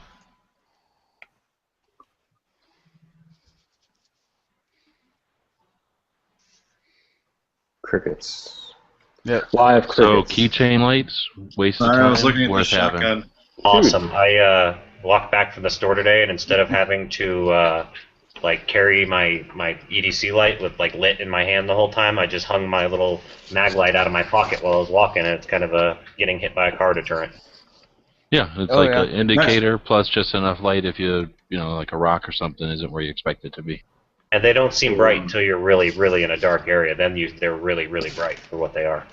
The streamlight makes a nice one too. Talking about the photon, or what is that? DB's gonna throw water balloons at people on the street. Somebody walking by. Can you see those hipsters? It warms my heart. Yell down something to them. Awesome way. See if you can get them with a cigarette butt. I should hit them with my flashlight. You want to check that out? You should throw a $5 egg at them. What the hell are they trying to do? Well, he was doing like a moonwalk. He's got a camera tripod. They're sliding on ice, Bob. They live in a place that doesn't normally have ice. They're probably having fun with it. We saw somebody snowboarding down here today. Somebody snowboarded down here. Maybe they're so Canadian. Funny. Yeah. Yeah, why would you have a snowboard if there never snows there? Let me get my 800 lumen light and show you how powerful that shit is. Melt all the snow down there. Seriously, you should drop a 500 lumen spot down there and see if it should hit the ground, even though you're in the penthouse. Yeah. And dude, actually, it looks like a fucking helicopter, dude. Moon dance. They're crack dealers. Sometimes there's crack dealers that hang out. Well, they're not crack. I don't know, like coke or whatever. But there's some drug dealers out there, and I'll hit them with that light. For delivery. Yeah, I doubt if it'd be crack in your neighborhood, it'd be coke. Well, it's like, yeah, well, maybe that high-end heroin, you know. I don't think anyone does coke not anymore. bad for I mean, you. crack. No one smokes crack anymore. But when I hit them with this light, dude, it scares the shit out of them. It really does. It really does. So here's my little light, right? Are you telling me you're just up in your penthouse, like nailing people with your spotlight? I don't have a fucking penthouse. Your roofside. Sorry. Oh, it looks like he's next to a parking garage. He calls one of those numbers in one of the newspapers from downtown, and then when they come to deliver the drugs, he shines a light at them. Then they run off. Then he has his doorman go out and pick up the drugs and bring them up to him. We can't see the ground. Show it at the ground. Oh, you can't see that? You can see it. Well, no, we can't. You can't see his camera isn't pointing at the ground. Is the problem. If you drop that camera out and it goes down to the ground it's like live, a fucking helicopter, dude. I don't want the cops like shining across the street. What are you shining it at? Shine it at that tunnel. We're seeing the. You see that? It's like a fucking. It's like a helicopter, man. There we go. Oh yeah, there you go. You can see all the prostitutes. Can you see all those cars parked? Now you're just shining it into people's houses. No, that's a parking lot. It's a parking lot. Yeah. Wow, I didn't know they made parking lots that tall. Oh yeah, they go up. That's probably 7 stories or something. That's just DB's collection. Oh, that's just your parking lot. Okay. Yeah, that's where I keep my Porsches. The Lambos are in the underground. As soon as you said that, Mandy groaned and said, like, oh, that's a terrible place for the zombies. the parking lot? No, being in a huge, tall building like that, the zombies are just going to get you. Oh, hell no. I was thinking today, like, I think we'd have to bug in because, you know, this whole area here, they're mostly people who are not very prepared. They would probably try to leave. And what would leave me with just, like, you know, an urban setting, you know, I don't know. I would just try to bug in as much as possible. Well, yeah, but after about 2 months, zombies are going to get you. Oh, yeah, but the streets will get jammed up within a few hours. If you look at the snowstorm in Atlanta last week, there was complete gridlock. People sat in their cars for like 12 hours and stuff. That's probably what would happen in some sort of crazy emergency. So you put a snowplow in front of your 1-ton truck, and you can just. All right, plow it's about to get cars. real with some more flashlight stuff here in a minute. All right, who's got the E1B backup? Show us the backup. Show us the backup. I love my Claris, man. I mean, it's great. I had two of them. I had one like 3 or 4 years ago. I gave it away and replaced it. Are you sure it didn't break? No, it didn't break. I dropped it. I mean, I don't know. And then you gave it away before you found out it was broken?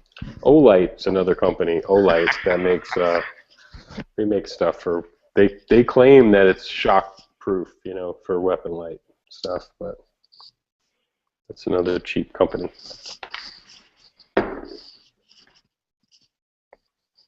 How big of a consideration is battery life for y'all? That's important, and that's why I was going to say, as much as I like the big flashlights, it's not like, I mean, that's my tactical flashlight. That's like if I think I might want to use a flashlight as a less lethal option, or if I think I might actually need to use my firearm, I want 500 lumens so I can see everything that's going on. But that's the downside, is that I don't even know if I'm sure it doesn't get an hour at that. It probably gets a few minutes at 500. But that's why I like those little AAA streamlights. They last forever on one AAA battery. Yeah, I was looking at that. That was my main concern about that one, actually, because I had a AAA before, and the battery lasted like an hour and a half. So I'd always be changing batteries on that because I use it so much. But it totally makes sense on a dedicated like light that's only going to be your tactical light. You're going to use sparingly. Hey, Digital. No, I think again for a first aid kit, they're all G2 LEDs, so that I got nice, powerful light, and try to go through once a year and make sure they got new batteries, and then have just extra batteries with them, so that if you need to pull out, something bad out of a wound, or just inspect a wound or whatever, or have to, use a mirror to see something on yourself, so you got as much light as possible. I like to have a decent light in a first aid kit. And for me, that means like $100 worth of Surefire. Yeah, that makes sense. I just bought myself my first flashlight, and the thing I like about it, and I thought it was gonna get real. Nah. Get real amateur. Or nah. It's about to get real about the topic. I'm sitting on topic. But yeah, I got my first flashlight, and the thing I like about it the most are the threads. Are they square threads?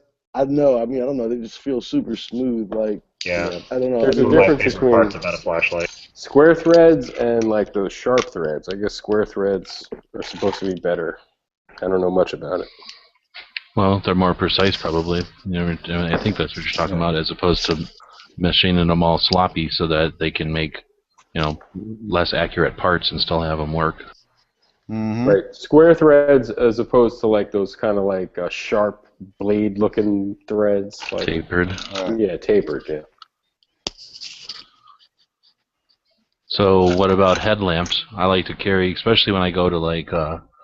When I know I'm going to be inside of a big building, like when we go to SHOT or other trade shows, I'm going to be in an airport, I like to have a Petzl emergency or something. It's this little red one that fits into like a little red pill. So it's just this little red thing I carry around with me. When I need it, I pop it open, and it's a real tiny thing. It works off of like watch batteries, but it's super lightweight. You don't know you got it on your head. It doesn't give you a headache if you have to leave it on for a while. And headlamps, we haven't talked about them in these flashlight chats before, but I think they're critically necessary for things like changing tires, doing first aid. I love headlamps. I mean, I got the opposite, I guess, of what you have. Then I've got a Coast, and it's like this big old heavy thing. It's got a battery pack, like 3 AAAs that sticks on the back of the strap. And on the front, you can adjust it from, like, you can adjust the beam, and you can adjust the intensity of the beam. And, I go hiking and camping a lot, and, on trails where it's rocky and stuff at night, it's easy to trip if you can't see where you're going. And plus, one thing I really like is having the option to go to like a green or red that you can't really see from far away, but just gives you barely enough light to see around. I think it's one of the most important functions that a flashlight can serve, and people don't use them enough anymore these days. They're coming back, like the ones that clip on your hat and stuff like that are starting to show up a lot more. Yeah. Well, this one that I keep talking about has a 2-way clip, so you can stick it on the brim of a baseball cap.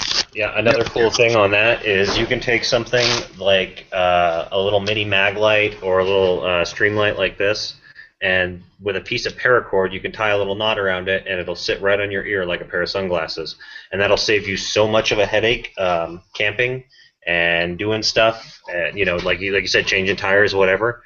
And it takes about 2 seconds to make one. And who doesn't have a little piece of paracord in their trunk that's somewhere awesome. in their vehicle? I used to, when my headlight would run out of batteries, I used to just like hold my pocket light in my mouth, like, and just forever.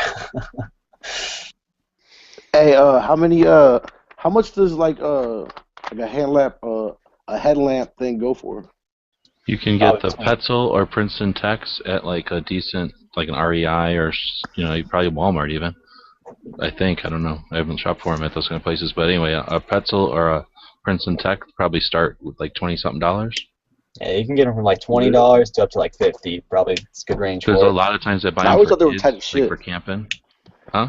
I always thought they were tight as shit. I just never inquired about them. There's lots and lots of really cheap ones, but they've gotten so much better lately with the LEDs. I mean, it allows them to put little tiny battery and lightweight, doesn't fall off your head. In my experience, the ones at the big box stores are, especially the Walmarts that I've visited and looked for, because flashlights, like one of the very first things I do every time I go to Walmart. I always look at the knives, the guns, the flashlights, everything, make sure, I'm not missing anything new or whatever. And they, for 99% of the time, they just stock imported crap that's just the cheapo light around the house. Occasionally, you can get some really nice hunting stuff. They make some really. You have to go to like an REI or a. Yeah, that's your best bet. Bass Pro or something, probably. Big Five will sometimes carry Surefire and stuff like that. So we haven't talked about the Surefire headlamp. That one's pretty awesome. It's 1, 2, 3, and then it goes from 0 to however many lumens it goes to. I still don't even have a pen, so. Maximus or whatever. Yeah, it costs $1 billion, but of all the headlamps, it is pretty decent. That's awesome. Costs too much though. If anyone's ever spent any time, a long time having to work with their hands in the dark, though, they realize the importance of having a headlamp. Yep. That's what she said. Especially bushcraft, like that's one of those things that you have to have your hands for carving, cutting, all that kind of shit. You cannot have a light in your mouth the whole time. Again, that's what she said. Right. No, something that I've noticed that I guess people have forgotten about is night vision. Bob's probably, is he still here or did he leave? He just left. Oh man, see, he had to book out. But anyway, it seems like nobody has night vision anymore. Like every time you go anywhere, people are flipping on flashlights. And it's like when we were kids, because flashlights sucked, number one, and you didn't get a good one because there wasn't good ones for one. And you know, even if you had a decent one, they didn't work that long. You know, they barely worked all night. So you know, we just never got used to using flashlights when I was a kid in Scouts. So you know, we had night vision unless there was no moon at all. Like, you can do pretty much everything outside in the night. And do people still retain that? Does anybody else still retain that, I guess? Because every time I go out at night now, all my friends just have to turn on a lantern, have to turn on lights. I haven't, like, wait, sorry, I'm getting a phone call. I would say multitask. Yes. Just turn off the ringer and keep chatting. Yeah. No, I mean, I was going to say, I agree. Like, there's still strong night vision. You just, if you live in an urban area, you don't get to use it as much because there's always light around. But I mean, you ever go out camping, you get out away from stuff, and I mean, it's still as good as ever. At least mine is, anyway. Maybe that's a good point. Yeah, kids just don't ever get to experience it if they don't go out away from it once in a while. Sorry, the way it works is your night vision, the way in your eyes, gets burned away. The little veins or whatever that help it work get burned away with bright lights, and it takes them a certain amount of time to regrow once you're away from the light. So it's something that grows back every time. It's not something you really lose unless you have extreme flashes from burning, you know, to the point that it actually hurts the tissue. That's how I'm pretty sure I just use my mind to grow those little veins faster when I need them. Yeah, exactly. Well, that's one thing. Brain chemicals can do a lot to just when you think about it. I was watching this movie. That's where I learned all my tactical shit. It's from Jack Reacher, this Tom Cruise movie. But no, Robert Duvall in there. He was like, you know, old sniper guy, army dude. He was helping him out at the end. I'm not going to give you any spoilers. But at one point, he was. Oh, that's the one at the end where the little girl is really the killer. I saw that one. Exactly. Everyone should see it. Yeah, I mean, at some point, Robert Duvall was like, he had one eye closed, and Jack Reacher was like, "What the fuck are you doing?" Like, you know, and Tom Cruise character was like, "What are you doing?" And he's like, "I'm saving my night vision." Hell yeah! Like I learned that from a guy in the NEA back in the day when I was a kid. It was so cool, and then me and my girlfriend were watching it, and she was like, "Oh my god, I just figured it out! Like what he was talking about." Like so, the whole movie, you know, the whole ending is like about 20. It's about 20 minutes long, like the ending. And he's like, you know, what are you doing? He's like, I'm conserving my night vision. And dude, that's what the pirates would do. Probably from like when I was 6th grade, an M60 gunner from the NOM told me that you would close one eye so that when a flare went off, you'd have night vision left. And I like spent probably till I was like in high school, and girls started looking at me funny. I always had an eye closed just in case a flare went off. Yeah, that's what the pirates would do. That's why they'd have the eye patches, like so they could see the night. Yeah, we learn something every day. Yeah, because you know, cannon going off or the flare of a thing. Well, they were saying it was because going down into the hold. Oh yeah, that's right. Yeah, when you go down, it's all dark down there, so they'd switch the patch over, and then they'd be able to see in the hole. Yeah, they had a thing on MythBusters about that. Yep. Whenever you get up to take a piss at night. Yep, that's the other important one. Yeah, it could have been like my dad, just have like a big apple juice bottle and just refuse to go in the bathroom. That's more tactical because then you have a melee weapon to throw at somebody if you have to. That's right. I call that that's the ultimate in lazy. Yeah. Plus you've marked them. It's the guy that's wet and smells like my urine. Yeah. That's always my backyard. My pee is all over that guy. Because I'm always expecting a sneak attack when I'm walking around at night, because there's ninjas everywhere in this town. I'm like, when I walk between my shop and my thing every night, I have this big solid can of soda. I'm thinking, this is what I'm going to hit people with. The water bottles, not so much, but the soda cans, I mean, that's I'm going to throw the can and then, go into my ninja defensive position. Right, scream like a girl and run. That's what I meant by ninja defensive position. Right. That's that's got to be disorienting to the attacker, right? The soda or the screaming? The screaming after being smacked with the soda can. I'm thinking it's got to be. Yeah, the screaming always throws them. Yeah. All right, so I got a left or right question.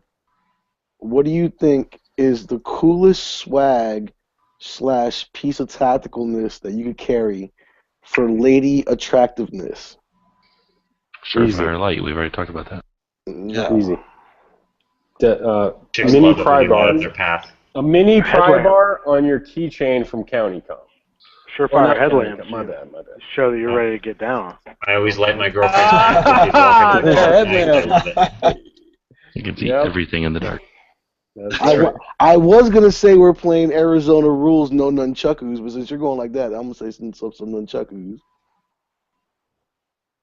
That I think Well, would it was be a cool. flashlight chat, so we had to take it off topic. But I really would say, I'm honestly dead at a little EDC pocket flashlight would probably impress a girl more than a fucking Spyderco military or something, Especially when you for buy that, it. Ralph, you're saying it's not better just crack a couple of glow sticks down there? Nice. Yeah, right. Just drop them in. I mean, Maybe the last 12 hours, just like me. In case I gotta come back later. If you don't hear it hit the bottom, you don't want to even go there. I tie a string so I can get them back. Ah. Now that is something, because we got mines out here. We will carry around glow sticks when we go out there, because we like to wing them down mines and see if you can see them. It's scary as shit when you can't see them. Yep. Did that thing even stop? Nope. Still going. But I like to carry handfuls of change because then it's like you're donating to nature. Yeah, and you're donating to the guy who falls down there and needs change for the payphone. Something to chew on. Yeah. But maybe you could use them as a bunch of little saws to cut your leg off or whatever. So you can Well, that's what they said. What was it? That's what they said the Apaches used to do, but way back in the Indian hunting days. That was how the Apaches used to get around in the desert. Was they'd put small pebbles under their tongue, and it would fool their body into thinking that they weren't thirsty. Well, no, it makes you produce saliva. If you have any left, it'll definitely produce. Keep your mouth dry, and that makes it easier to breathe and everything. So, yep, it's a huge difference. Button works really good too off your gear or something. Yep. I learned that from an old airborne guy. Any actual cave guys in here? Anybody spelunk or anything? Unfortunately, no. I do rock climb, but we're not really known for our mountainous terrain in Florida, so. Yeah, you got some good caves out there. Yeah, you got wicked caves. I was gonna say they do have caves, but there's a pretty good amount of caves over here too. Amazing underground caves at the Salt Springs. Where is that? Up near Prescott. There's a lot of mines up here. Oh, well, yeah. Yeah. Yep. Jerome has some nice places too. Mm-hmm. We only have one around here. It's called Luray Caverns. It's about Luray? it's about 3.5 hours away. I mean, it's like a national treasure now. Like when you go there, it's like a state park and it's like a federal park, I guess. It was one of the 7 natural wonders of the world. It's pretty tight.